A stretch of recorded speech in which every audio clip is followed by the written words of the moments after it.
Fala galera, beleza? Aqui quem fala é o Vinícius e hoje a gente vai responder a questão 3 da Unifesp de 2020. Então, bora lá!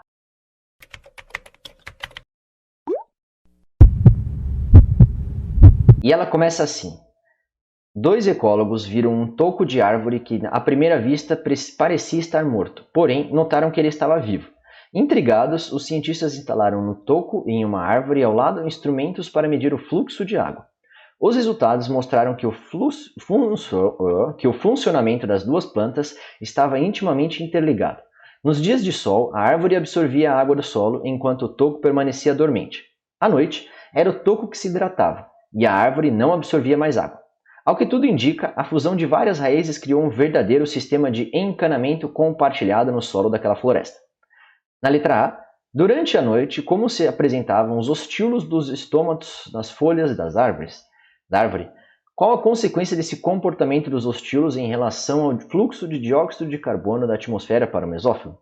B. Em qual tecido vegetal os ecólogos mediram o fluxo de água presente no toco da árvore e na árvore? Por que somente a hidratação não justifica o toco estar vivo? Então, antes da gente responder, já curte o vídeo e compartilha com os seus amigos. Agora que você já fez isso, bora lá! Quando a gente fala à noite e ele fala que à noite era o tronco, era o toco que se hidratava e a árvore não absorvia mais água, isso é um indício de que o fenômeno de Dixon, que é quando você tem a puxada da água pela transpiração, pelas pontes de hidrogênio entre a água e pela adesão, coesão e transpiração, que a gente tem que como que a água sobe pelo xilema, esse não absorver mais água dá indício de que os ostíolos dos estômatos eles estão fechados, porque se eles estão fechados, a água não transpira, a planta não consegue transpirar, e se a planta não transpira, ela não vai absorver a água. Com isso, você consegue descobrir que ele estava fechado. Agora na letra B, ou na continuação da letra A. Qual a consequência desse comportamento dos ostíolos em relação ao fluxo de dióxido de carbono da atmosfera para o mesófilo? Quando a gente fala da planta, ela tem uma camada em cima, uma camada embaixo, e além disso, ela ainda tem uma película de gordura cutícula que impede ou dificulta muito que substâncias gasosas elas passam do meio externo para o meio interno. Substâncias gasosas, qualquer tipo de substância, passa do meio externo para o meio interno. Só que aí no meio dessas coisas aqui tem uns buraquinhos. E aí você tem os estômatos.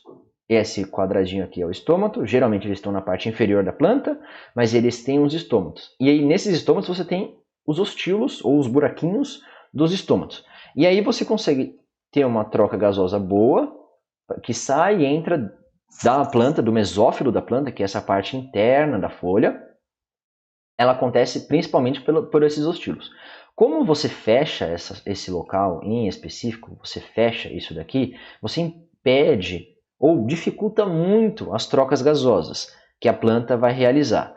Só que aí você tem que falar especificamente do fluxo de dióxido de carbono, e não só das trocas gasosas, porque senão seria muito a mais. Então você precisaria falar que está acontecendo uma redução drástica ou uma parada completa da entrada ou do influxo de dióxido de carbono, CO2, para dentro do mesófilo. Ou seja, você não consegue mais tirar o CO2 da atmosfera e transmitir ele para dentro aqui. Ele fica, essa entrada fica prejudicada.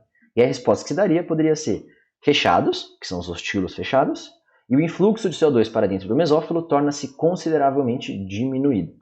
Porque, querendo ou não, o CO2 é um gás, ele é pequeno e ele pode passar por difusão aqui. Então, eu colocaria consideravelmente diminuído, porque é muito difícil você impedir esses gases de passarem por difusão mesmo.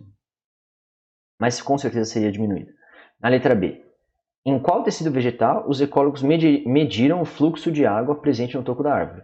E aí a gente precisaria lembrar que a água ela é transportada pelo xilema. Xilema, lenho, lenhoso, xilema, que é um órgão morto, é um tecido vegetal morto, composto por células mortas. Então, e aí a gente já justifica. Por que somente a hidratação não justifica o toco estar vivo?